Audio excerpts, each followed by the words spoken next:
J'attends une dame qui a un syndrome de Diogène extrêmement important, qui refuse l'entrée chez elle puisque je me suis présentée à son domicile à plusieurs reprises.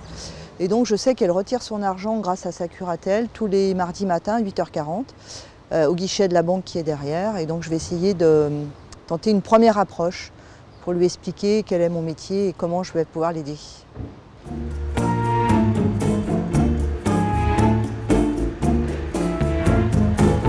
Pour l'instant, personne se présente. Donc la suite des opérations, là, je vais arrêter la maraude. Je vais demander à sa curatrice si elle a retiré son argent aujourd'hui, à quelle heure.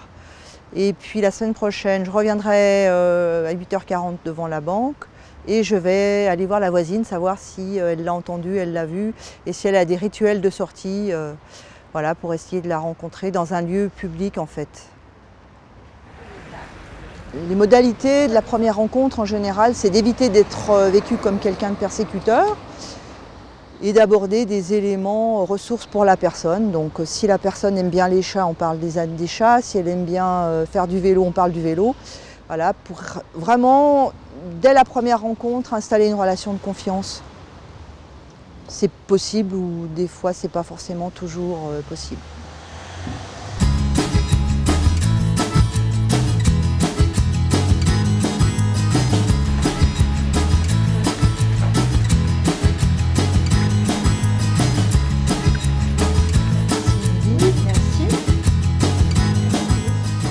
On va voir une dame âgée qui a 80 ans, qui a beaucoup de talc dans son appartement et qui n'arrive plus à faire le ménage depuis plusieurs années, pour lequel les services droit commun d'aide à domicile ne peuvent pas intervenir.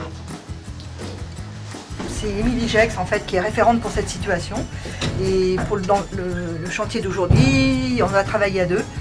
Donc là, dame gentille Émilie et puis un petit peu la professionnelle qui va un petit peu cadrer, c'est moi. Voilà, on s'est distribué les rôles pour cette dame. 4e étage.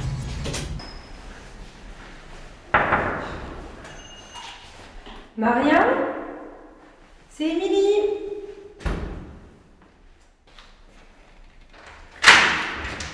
Bonjour Maria. Vous vous souvenez, je suis avec Christine qui venait aujourd'hui et puis le monsieur qui va nous faire le film. Il faudra me dire plus. Comment ça va Maria? Ça va. Ouais. Elle est là, On se met là? Ouais. Ouais, comme à notre habitude. Oui, mais il faut que je lui donne peut-être. Hop. Alors. Et donc la personne qui va me dire comment il faut que je travaille, c'est Émilie. Hein. Ouais. Voilà, c'est Émilie qui me dit ça. comment, ce qu'il faut que je fasse aujourd'hui, Émilie, alors. Alors, j'ai ramené un litre encore et demi pour le... Ça, c'est classique en général. Hein. Donc ici, c'est le garde-manger pour elle. Le frigo, elle l'utilise pas. Il y a plein de bêtes en fait dedans. Donc notre boulot, c'est d'essayer d'enlever, voilà, par exemple, ce genre de truc, quoi. Ouais. Qui pourrit, ça sent le fromage, il y a des verres, voilà. Donc on essaye de vider, là. Ça lui est difficile, mais on y arrive, voilà. Je suis une infirmière diplômée d'État depuis une trentaine d'années et j'ai fait des études supérieures en sciences cliniques infirmières. Donc j'ai l'équivalent d'un master qui me prédispose à accompagner des personnes en situation complexe ainsi que des équipes. Je me suis installée en libéral comme infirmière consultante pour m'occuper à domicile de personnes en souffrance psychosociale. Et puis en 2015, donc, l'ARS m'a proposé un partenariat que j'ai d'emblée accepté et, pour les situations de personnes souffrant d'incurie grave à domicile. Voilà, partenariat que je trouve exceptionnel, puisqu'il y a une confiance mutuelle qui s'est installée et donc j'ai une grande liberté de travailler. Alors sur le problème de l'incurie, on travaille sur l'ensemble du département de la Savoie et devant quelques faits établis, quelques situations qu'on a rencontrées où il n'y avait pas de solution, on a eu l'idée de faire intervenir un bureau spécialisé pour essayer d'intervenir auprès de ces personnes qui sont en rupture de lien social. Le contact n'est plus possible. Les gens ne veulent plus voir les travailleurs sociaux qu'ils avaient l'habitude de voir ou pas d'ailleurs, mais en tout cas, le contact classique, entre guillemets, n'est plus possible. D'où l'idée de faire intervenir une personne qui est spécialisée sur l'approche de ces publics précaires. La finalité de la chose étant que ces personnes soient de nouveau remises dans le droit commun, avec un accompagnement plus classique des travailleurs sociaux du département. Le financement a été obtenu dans le cadre du Fonds d'intervention régional comme action innovante sur une période de 3 ans, 2015-2017. Et actuellement, nous essayons de voir quel dispositif financier permettrait de pérenniser cette action pour les années à venir, avec en particulier un cofinancement avec justement une somme d'argent du département qui pourrait intervenir, vu que cette institution a reconnu toute l'efficacité du dispositif. Donc Christine, elle est infirmière. Donc ce qui est intéressant dans l'équipe, c'est qu'elle nous permet d'évaluer la situation sur le plan de la santé. Voilà. Moi, j'ai plutôt une évaluation qui est sociale, donc sur la situation plus globale, et puis les droits, les ouvertures de droits. Et Anne-Marie, elle est aide-soignante dans notre équipe, c'est-à-dire qu'elle ne travaille pas comme le droit commun. C'est-à-dire que du coup, on lui demande des fois de faire des toilettes compliquées pour des personnes qui ne se sont pas lavées depuis très longtemps. Voilà, des choses comme ça. Pierrot, je vais t'accompagner. Va doucement. Non, ne t'inquiète pas, je tombe pas. Il va falloir qu'on reprenne des chaussons, Pierrot, parce que ceux-là, ils commencent à être fatigués. Après, ce que tu vas faire, tu t'avances un peu, tu tiens aux 2 barres. Donc, j'ai fait installer des barres de maintien dans la douche. Puis elle m'engueule, elle me dit tiens, Voilà. les barres. Et comme ça, il se tient. Et moi, après, quand il est dans la douche, il n'y a pas de problème de risque de chute. Tu as un genou qui ne tient pas bien. Non. Fais voir la chemise. Tu vas me donner, enlever les lunettes. Bah, il a changé l'appartement, il l'aurait connu avant. Moi, je ne me reconnaissais pas, moi, quand elle est passée après. Ah, voilà. C'est pire que là-bas en Guadeloupe, le siphon, là. L'appartement était très encombré, effectivement, avec des poubelles qui avaient des odeurs difficiles. Le chat, la litière du chat qui était pas forcément vidée, et puis il y avait aussi des encombrants sur le balcon. C'était compliqué de rentrer en contact avec monsieur, et je pense que ce qu'il avait besoin, c'est de rencontrer un professionnel qui puisse faire les choses. Avec beaucoup d'humanité, mais qui puisse faire les choses. Monsieur, il en avait marre d'avoir des gens qui viennent le voir et qui discutent, et de voir que ça n'avançait pas en fait. Donc il avait besoin des deux. Qu'on discute avec lui, mais surtout qu'on fasse les choses concrètement. Je suis venue avec une assistante sociale la première fois, et monsieur nous a ouvert la porte et a été tout de suite d'accord pour qu'on l'aide. Et ce qui a bien réussi, c'est qu'on a tout de suite mis un carton dans la chambre, en guise de poubelle, parce qu'on avait la chambre qui était remplie sur à peu près 60 cm de hauteur de Kleenex usagés. Donc, Le carton, il est toujours. et le carton est toujours en place. Ouais, alors, Voilà. on va faire. Alors, passage de témoin, c'est notre collègue travailleur social qui a fait le dossier dans le cadre de la location personnalisée autonomie. Et puis après, comme monsieur était très attaché à Anne-Marie qui faisait partie de notre équipe, donc il y a une association d'aide à domicile qui est intervenue et Anne-Marie est restée dans le cadre du droit commun, mais en chèque emploi-service. Moi, je viens 2 fois 1h30 et les aides à domicile, elles viennent 2 fois une petite heure. Je pense pas que ce soit trop pour toi, les 4 passages.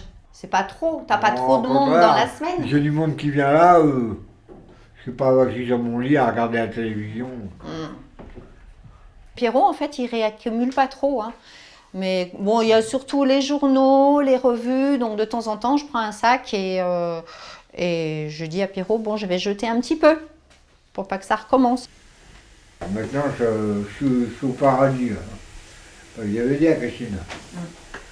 Je ne reconnaissais pas l'appartement. Hein. Pourquoi on vient chez vous? Est-ce que vous savez dire ça? Je crois que c'est l'UDAF qui a décidé ça. Ouais, l'UDAF, c'est qui pour vous? Je ne sais pas dire exactement. Union de... Je ne sais pas comment dire exactement. L'UDAF, c'est la curatelle. Oui, Hein enfin, on fait... C'est quelqu'un qui vous aide du coup à gérer les papiers, Voilà. l'argent. Parce que l'UDAF, ils se sont dit, si jamais Christine et Émilie, elles viennent pas, il va y avoir d'autres choses un peu plus compliquées pour Maria. Donc comme on veut éviter à Maria qu'il y ait une grosse entreprise qui arrive et qui nettoie tout et qui va pas discuter de Varsovie. Hein. L'entreprise de nettoyage, elle discute pas de Varsovie. Donc c'est pour ça que du coup, Maria, elle a compris qu'il était important d'accepter que nous, on lui donne un coup de main Bien sur sûr, bien l'entretien sûr. du logement. Hein. Et puis, bah, du coup, moi, ça doit faire 2 mois que je vous connais à peu près. Je pensais un peu plus, mais bon. Peut-être 2 mois, 2 mois et demi, quelque chose comme ça, Mm. à peu près. Donc pour Maria, rien que nous accepter une fois par semaine, 1 heure à peu près, c'est un effort déjà énorme Non, pour mais elle. C'est très bien. Pour moi, c'est pas un effort. Ouais. C'est une aide. Ah, Mais bien c'est sûr. bien que j'entende ça. C'est Tamara ici. Tamara, elle est ici. Mhm. D'accord. Et votre deuxième fille, Elle est là quand elle était petite. Voilà. comment elle s'appelle la deuxième? Anna. Anna. D'accord. Elles sont à Paris. J'ai 2 filles et 4, comme on dit en français, petits-enfants qui sont grands, évidemment. En fait, je suis tombée sur la fille de madame un jour où je suis venue. Et du coup, elle était là, elle vient de Paris, donc elle était là pour passer 2 jours. Et elle a compris en tout cas l'intérêt de notre travail et ils sont extrêmement rassurés parce qu'ils ont essayé plein de choses. De lui dire, mais enfin, voilà, pourquoi le talc, il faut que tu te douches, voilà. Mais c'est pas possible. La personne est toujours au centre de l'accompagnement. Alors très souvent on le dit, mais c'est important de le faire. Et c'est en général ce qu'elle sent tout de suite. C'est-à-dire qu'on demandera son accord, sauf lorsqu'on est dans des domaines coercitifs, mais ça on va lui expliquer. Mais autrement, la personne, est-ce qu'elle préfère qu'on commence à travailler dans quel est l'endroit du logement, la pièce du logement qui va être prioritaire pour elle à nettoyer par exemple? Est-ce que Maria, on peut enlever encore un petit peu des pots? Ouais, c'est-à-dire, il faut voir ce qu'il y a encore serre. Hein, parce Ah que- d'accord, donc Ouais, j'enlève pas hein. du tout les pots s'il y a encore des choses dedans, d'accord? Promis. Promis Maria, j'arrête avec les pots. Hein. D'ailleurs, j'en ai pas pris. Alors cette dame, elle n'accumule pas, ça fait plusieurs années qu'elle n'a plus pu faire le ménage de chez elle. Alors elle a beaucoup de talc qu'elle utilise sur elle et dans l'appartement. Tout est rempli de talc et donc pour l'instant c'est encore une petite énigme. C'est du talc. Et ça, vous l'utilisez pourquoi, Maria? Diverses choses, hein. Ouais. Ça Les vous... pieds, parfois le visage, voilà. Ouais. Qu'est-ce que ça a comme Ça apporte vertu? du bien, oui, oui. Oui, Ça apporte du bien, hein. oui, oui. Ouais.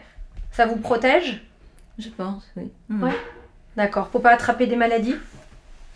Je me débrouille. Vous vous débrouillez, hein. Je sais que ça me fait du bien, voilà. Les situations au niveau de l'incurie qu'on peut voir et qui sont peut-être les pires, c'est une accumulation quasiment totale du logement jusqu'à des hauteurs sous plafond. Alors ça peut être des matières sèches, c'est-à-dire que des journaux, des emballages. Puis le pire, je pense que c'est ce qu'on appelle l'encassement humide, avec des poubelles, des aliments périssables, surtout. Et puis, très souvent, c'est constant dans les questions d'incurie, c'est que les canalisations sont bouchées, que ce soit les éviers, les lavabos ou les toilettes. Et en général, la personne se voit dans l'obligation d'aller aux toilettes dans la baignoire et puis après, souvent dans l'appartement. Alors au début c'est dans des seaux et puis après c'est souvent directement sur le sol. Ils ne sont pas gênés par les odeurs, par l'encombrement, au contraire. Pour eux, c'est plutôt quelque chose de positif. Et si on n'a pas une stratégie d'aller vers, les actions, y compris coercitives, ne peuvent pas donner de résultats.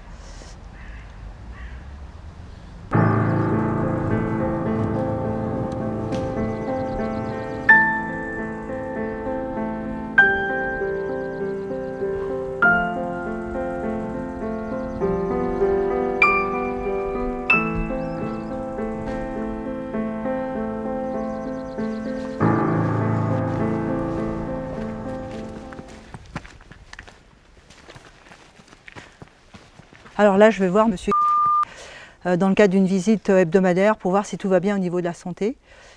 Et puis l'objectif aussi, c'est qu'il puisse être là quand ma collègue auxiliaire de vie vient le voir toutes les semaines. Ouais, on arrive René, on arrive.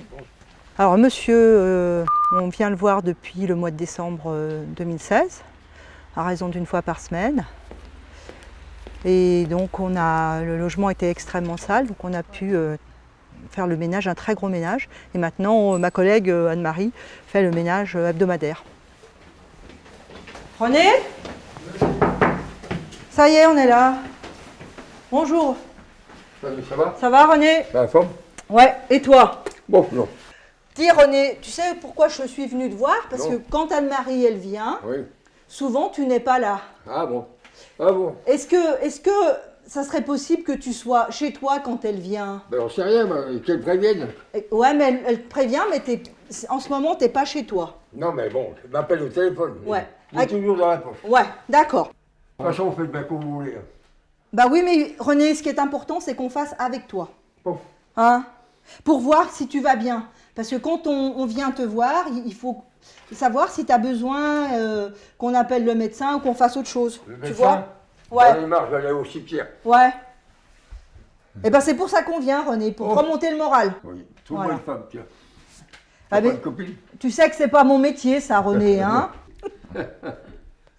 René, quand je suis venue la première fois, c'est parce que Nicole, elle a appelé, hein, parce qu'elle était inquiète pour toi. Oh.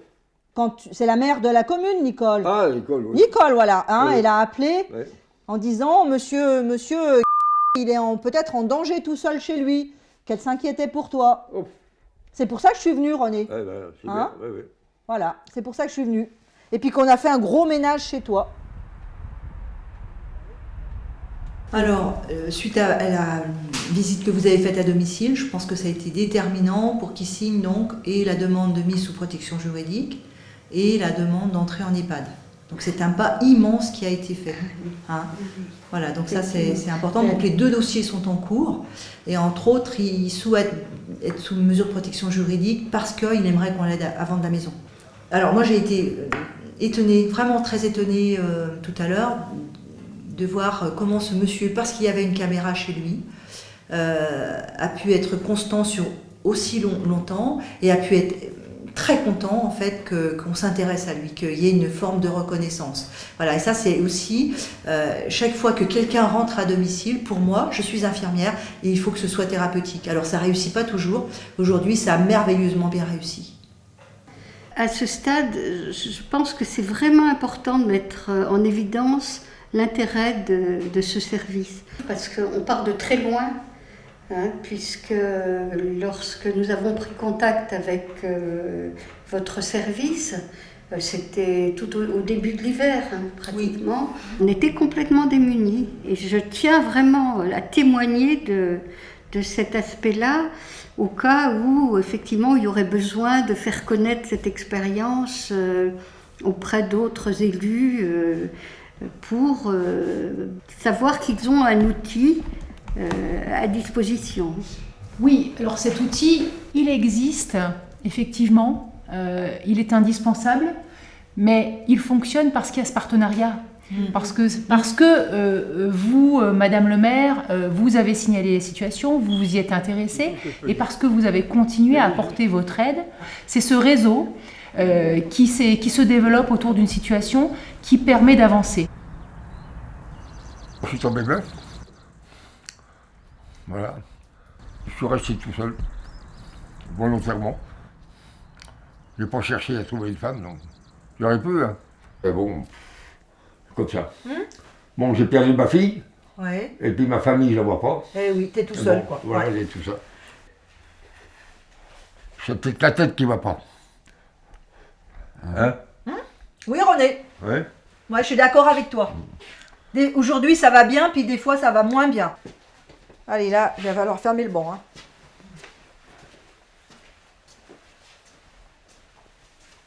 Vraiment, elle est belle, ta maison, René. Hein.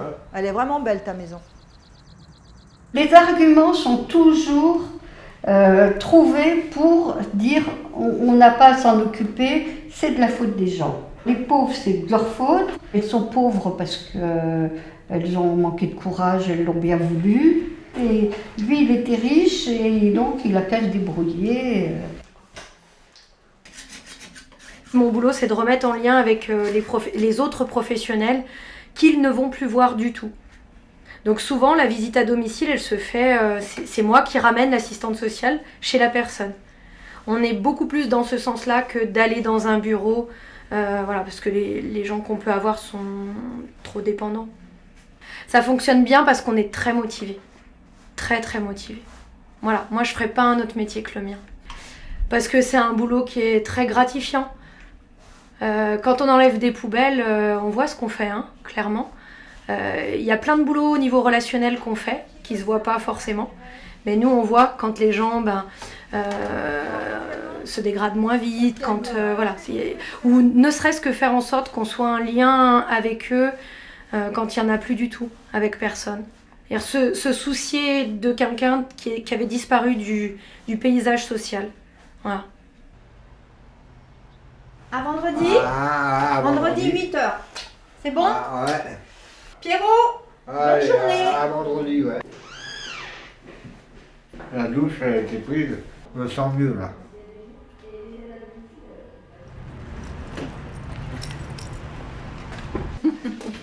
Salut. Salut Maria, à bientôt. Je viendrai travailler avec Émilie. D'accord? Au revoir.